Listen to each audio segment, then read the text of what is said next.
নমস্কার বন্ধুরা, এবার কিন্তু ইপিএস 95-এর তরফ থেকে একটা লেটেস্ট আপডেট আসছে।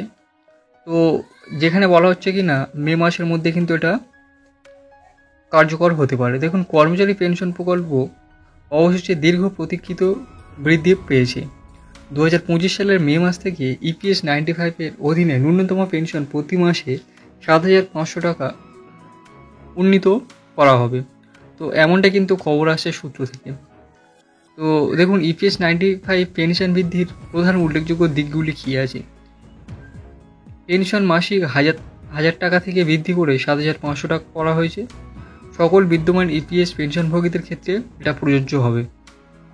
তো মে 2025 সালের পেনশন চক্র থেকে অর্থ প্রদান প্রতিফলিত হবে। ইপিএফও এবং সরকারের অবদানের মাধ্যমে যৌথভাবে অর্থায়ন করা হয়েছে। অবসরপ্রাপ্তদের জীবনযাত্রার ব্যয় সংক্রান্ত সমস্যাগুলির সমাধানের এটার মূল লক্ষ্য।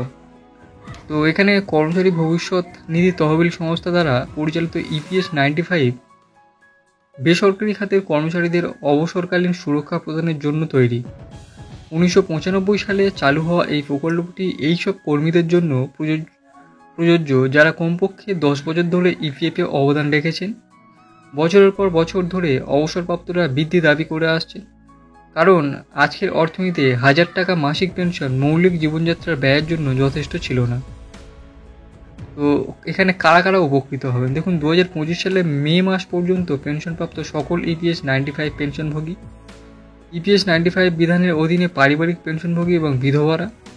2025 সালের মে মাসের পরে যোগদানকারী নতুন অবসরপ্রাপ্তরা যোগ্য হবেন। তো পেনশনভোগীরা কীভাবে বর্ধিত পরিমাণ পাবেন? তো আপনাকে কী করতে হবে পেনশন পেতে গেলে?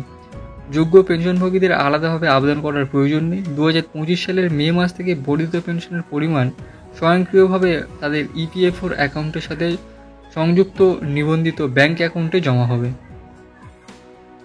শ্রম ও কর্মসংস্থান মন্ত্রক সমস্ত ইপিএফও ফিল্ড অফিসগুলিকে সেই অনুযায়ী পেনশন পেমেন্ট আপডেট করার জন্য একটি সার্কুলার জারি করেছে।